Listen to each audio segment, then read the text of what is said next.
the calculus that I learned at CIA is an economic calculus. The United States was built to meet the needs of the Industrial Revolution. So the reason that our children go to preschool and stand in line isn't because it's efficient. It isn't because it's good for our kids. It's because at a certain level, the preschool wants to be able to minimize the number of staff and maximize the number of students, and that's easier when you make the kids stand in line. But it's also part of the overall programming so that a 5-year-old standing in line now will become a law-abiding, tax-paying, non-argumentative subordinate when they're 35, right? And that process it's ingrained from everything from our driver's license applications to schools to, waiting in line to cast your vote, right? But what's really fascinating is that when you look at the numbers, economic analysis numbers, you see that most people, 80% of people, are going to reach and lose their highest income before the age of 55, even though we retire at 67. Because there's an incentive in both government and corporations that once somebody starts to push 50, 52, 54, it's cheaper to get younger talent and to let go of the older person who costs more money.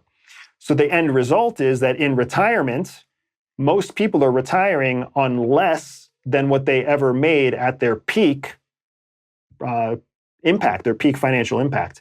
That economic engine that drives the United States is what has made us a superpower. It's what makes us have the ability to afford the world's most advanced and sophisticated military. It's what gives us the ability to have the most advanced intelligence collection capability out there. It's what gives us worldwide reach. But at the same time, it's essentially guaranteeing that not everybody will get an opportunity to reach their fullest potential. It's only the outliers who either get opportunities given to them, which is why you see the Kennedy family, you see the Bush family, you see these families that somehow perpetually have opportunities. So it creates this opportunity or creates this system where few people will be given opportunities, and then the other half that essentially buck the system and create their own opportunities are also equally celebrated. So it creates this kind of dearth of hope for everybody else in the middle. And as we get older and we face reality, we give up on that hope more and more. And then we just kind of fall back on crossing our fingers and wishing and hoping that we just somehow don't get ground down by the system. It makes me think that if you're not questioning why you are required to do almost everything, then you're just becoming another cog in the wheel. And, but there's a risk in that, right? You're called antisocial if you start questioning the norms of society. But if you don't question the norms of society, they don't have your best interest at heart. They're not looking out for you. It's important to understand that the American government is not there to support the American people. The American government is there to perpetuate the survival of the American government.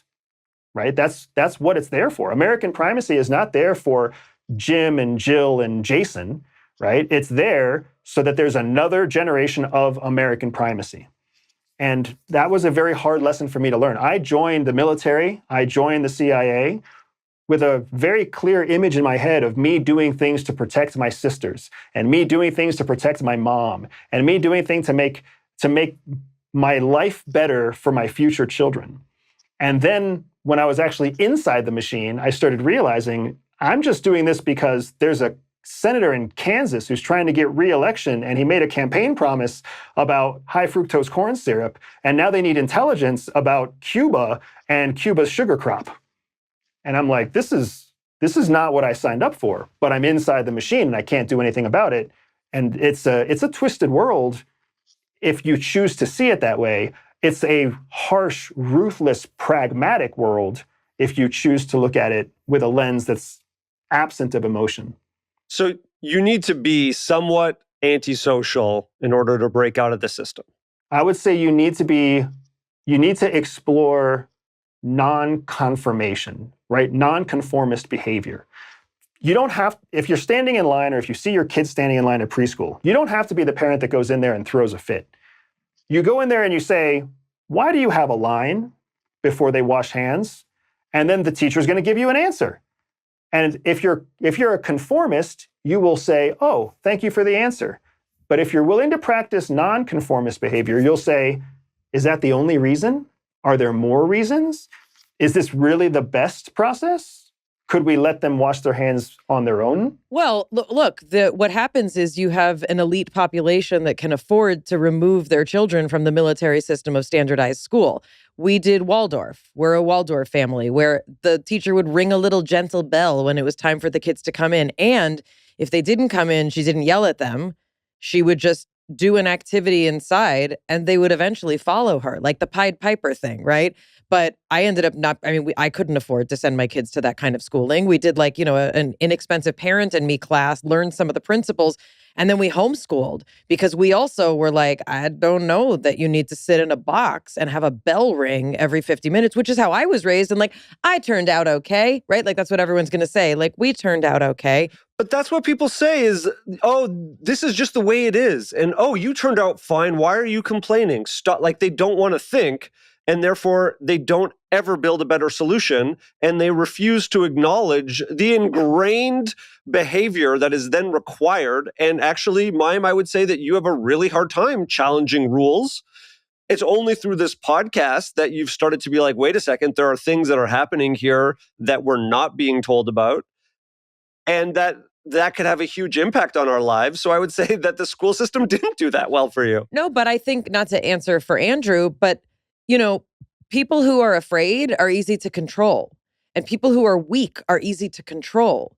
And so the fact is, and I don't mean to go into this, but I always say this. Why were mushrooms and pot made illegal? Because stoned people will not go into a country they have no business being in and slaughter innocents. That's why. And when people are in touch with something greater than themselves, they don't want to massacre people on behalf of a government who's making money and making deals behind their back. So that's the structure. I mean, I've seen X-Men movies. I know what happens when people are different. They group them all together. I would add to your list of, poor people are easy to control and stupid people are easy to control. And, ignorant people are both easy to control and easy to make. And that's the North Korean model. They build an ignorant population.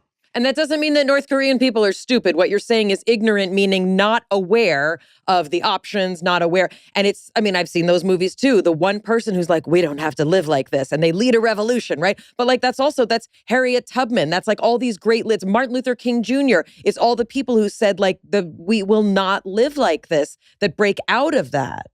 There is another way, right? And until somebody is able to say there is another way, many, many people don't ever think that there is another way. They think that they're faced with the options in front of them, right? Are you going to order chicken or salmon at the wedding? And people look at the two options, and if they don't like either option, they choose the option they like the least. And I'm like, I'm vegan and I hate mushrooms, so don't give me a portobello. Nobody thinks I don't have to eat at all at the wedding. Nobody thinks I'll just drink beer, right? That they don't ever think that there's another way.